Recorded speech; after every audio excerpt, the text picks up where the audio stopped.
ഇറാനിൽ വലിയൊരു പ്രക്ഷോഭം, ദേശീയ പ്രക്ഷോഭം നടന്നുകൊണ്ടിരിക്കുകയാണ്. ഇൻഫ്ലേഷൻ, വിലക്കയറ്റമാണ് കാരണമെന്ന് പറയുന്നുണ്ടെങ്കിലും ജനങ്ങൾക്കിടയിൽ മറ്റു പല വിഷയങ്ങളും അവർ ഉയർത്തുന്നുണ്ട്. പ്രധാനമായിട്ടും ജനാധിപത്യമില്ല ഇറാൻ ഭരണകൂടത്തിൻ്റെ കീഴിൽ എന്നുള്ളത് തന്നെയാണ്.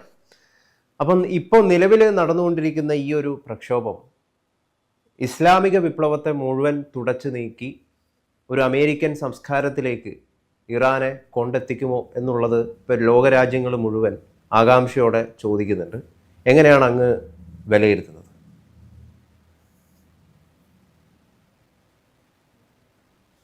ഇറാന്റെ സമീപകാല ചരിത്രം എടുത്ത് പരിശോധിച്ചാൽ അന്നൊന്നും ഉണ്ടാകാത്ത രീതിയിലുള്ള അതിശക്തമായ പ്രക്ഷോഭമാണ് ഇറാന്റെ സർവഭാഗത്തും ഇപ്പോൾ നടക്കുന്നത്.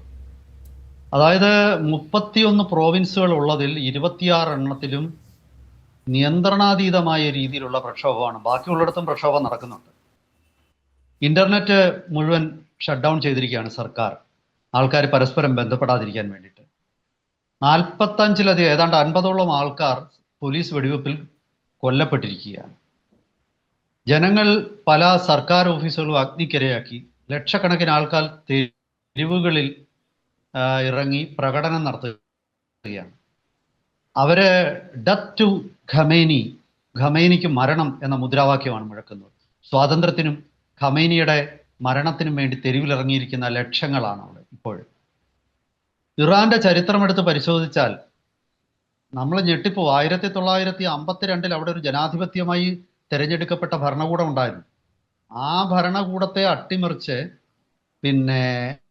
ആണ് അന്നൊരു പ്രക്ഷോഭം നടന്നു. ആ പ്രക്ഷോഭത്തിലൂടാണ് ഷാ എന്ന് പറയുന്ന രാജാവ്, റേസ പഹൽവി, അവിടുത്തെ രാജാവാകുന്നത്. അന്ന് അതിന് CIA-യുടെയും ബ്രിട്ടീഷ് ചാരസംഘടന M16 അവരുടെയൊക്കെ പിന്തുണ ഉണ്ടായിരുന്നു. പിന്നീട് ഈ ഷായുടെ ഭരണത്തിലും 1970-കളിലായപ്പോഴേക്കും അവിടെ അടിസ്ഥാനപരമായിട്ട് വിലക്കയറ്റം വലിയൊരു പ്രശ്നമാണ്. അന്നും ഈ വിലക്കയറ്റമാണ്. ഇപ്പോൾ ഏറ്റവും ഒടുവിൽ ഞാൻ ഈ അടുത്ത സമയത്ത് പത്രങ്ങളിലൊക്കെ വായിച്ചത്, ഒരു ഇറാനി റിയാലിന്റെ മൂല്യം ഒരു ഡോളറിന്റെ മൂല്യം ഏതാണ്ട് 10 ലക്ഷത്തിലധികം ഇറാനി റിയാലാണ്. അതായത് $1 = 10 ലക്ഷം എന്ന് പറഞ്ഞാൽ ഇറാന്റെ നാണയത്തിന് മൂല്യം ഇല്ലാതായി കഴിഞ്ഞിരിക്കുന്നതെന്നാണ്.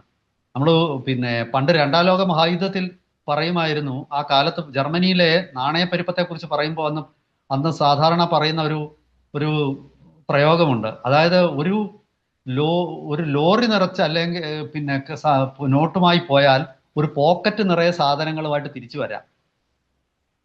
സാധാരണഗതിയിൽ ഒരു പോക്കറ്റ് നിറയെ നോട്ടുമായി പോയിട്ട് ഒരു ലോറി നിറച്ച സാധനം വാങ്ങിച്ചുകൊണ്ട് വരാൻ പറ്റുന്ന അവസ്ഥയുണ്ടായിരുന്ന രാജ്യത്ത് തിരിച്ച് ഒരു ലോറി നിറയെ നോട്ടുമായിട്ട് പോയാൽ ഒരു പോക്കറ്റ് നിറയെ സാധനങ്ങൾ. കാരണം അത്രയ്ക്കേ ഉള്ളൂ ഈ നോട്ടിന്റെ വില. ആൾക്കാര് അന്നത്തെ കാലത്ത് വിന്ററിൽ ശൈത്യത്തെ അതിജീവിക്കാൻ നോട്ട് കത്തിച്ചാണ്, അതായത് ഒരു വിറക് വാങ്ങിക്കുന്നതിനേക്കാൾ ലാഭമാണ് നോട്ട് കത്തിക്കുന്നത്.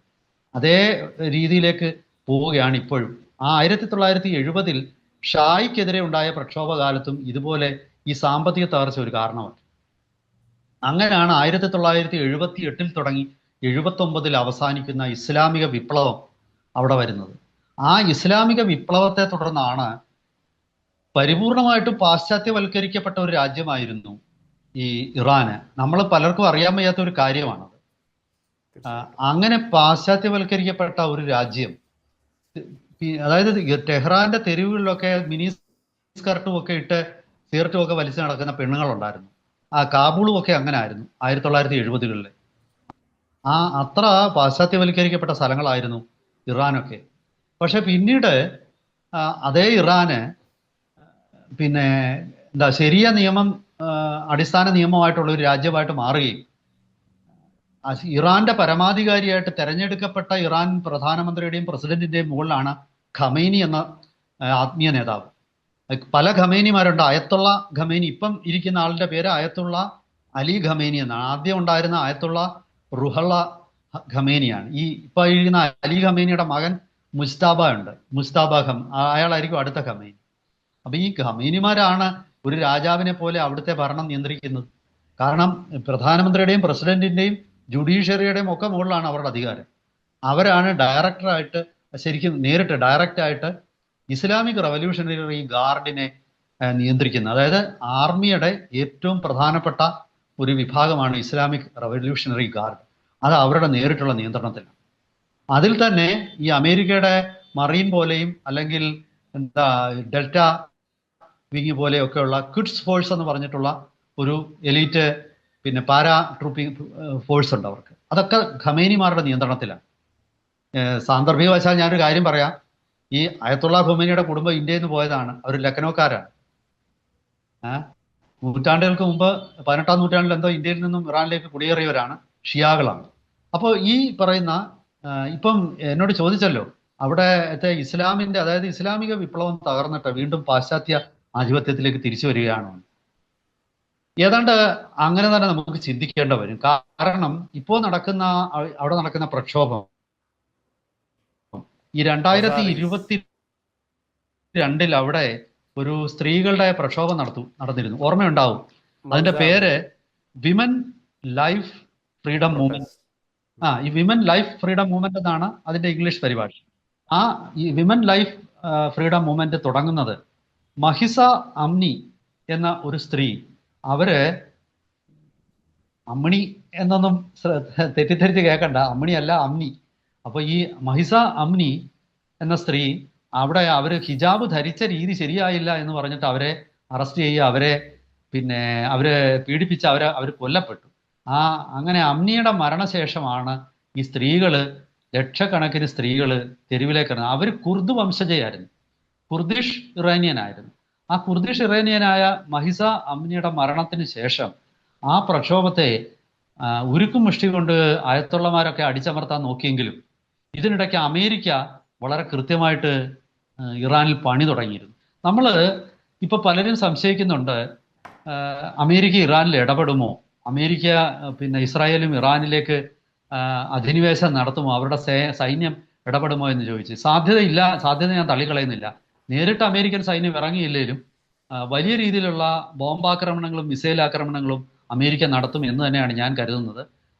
മിക്കവാറും ആയത്തുള്ളമാര് അവിടം വിട്ട് ഓടിപ്പോകാനാണ് സാധ്യത. പലപ്പോഴും വേറെ എങ്ങും പോയിട്ട് രക്ഷയില്ല. ഒന്നുകിൽ ചൈനയിലേക്ക് അല്ലെങ്കിൽ റഷ്യയിലേക്ക്. ചൈനയിൽ പിന്നെ മതം വലിയ പ്രശ്നമായതുകൊണ്ട് റഷ്യയിലേക്കായിരിക്കും ഓടാൻ സാധ്യത എന്ന് എനിക്ക് തോന്നുന്നു. ഇപ്പം നിങ്ങൾ കഴിഞ്ഞകാല ചരിത്രം എടുത്തു പോയാൽ കഴിഞ്ഞ കുറച്ച് വർഷമായിട്ട് അമേരിക്ക അവിടെ വളരെ ശക്തമായ ഇടപെടലുകൾ നടത്തിയിരുന്നു. തുടക്കം എന്ന് പറയുന്നത് 2020 ഇറാന്റെ ഏറ്റവും വലിയ സൈനിക നേതാവ്, അതായത് ക്വിഡ്സ് ഫോഴ്സിന്റെ നേതാവായിരുന്ന ജനറൽ കാസിം സുലൈമാനിയെ ബഗ്ദാദ് എയർപോർട്ടിൽ വെച്ച് കൊല്ലപ്പെട്ടു.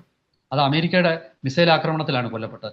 കാസിം സുലൈമാനി എനിക്ക് തോന്നുന്നു ഈ സുന്നികളുടെ ഏറ്റവും വലിയ ആരാധനാ കേന്ദ്രമായിട്ടുള്ള കർബല അവിടെ ഇറാഖിലാണ്. ആ കർബലയിൽ പോയിട്ട് തിരിച്ചു വരുന്ന വഴിയാണ് ബഗ്ദാദ് എയർപോർട്ടിൽ വെച്ച് അദ്ദേഹം മിസൈൽ ആക്രമണത്തിൽ കൊല്ലപ്പെട്ടത്. പിന്നീട് വരുന്ന ഈ 2025 നിരവധി പ്രമുഖ ജനറൽമാർ അവിടെ കൊല്ലപ്പെട്ടു. ഇപ്പൊ ഉദാഹരണത്തിന് ജനറൽ മുഹമ്മദ് ബഗേരി ഇവരുടെ സൈന്യത്തിന്റെ തലവനായിരുന്നു, ഇറാൻ സൈന്യത്തിന്റെ തലവനായിരുന്നു. ജൂൺ 2025 മുഹമ്മദ് ബഗേരി കൊല്ലപ്പെടുന്നത്. അതുപോലെ അതിനുശേഷം മറ്റൊരു ജനറലും ഹുസൈൻ സലാമി എന്ന് പറയുന്ന ആള്, മുഹമ്മദ് ബഗേരി, ഇവർ രണ്ടുപേരും 2025 കൊല്ലപ്പെട്ടു. രണ്ടുപേരും ഇസ്രായേലിന്റെ ആക്രമണത്തിലാണ് കൊല്ലപ്പെട്ടത്. സൈന്യത്തിലെ ഏറ്റവും പ്രമുഖനായിരുന്നു. അതായത് മുഹമ്മദ് ബഗേരി സൈന്യ തലവനായിരുന്നു.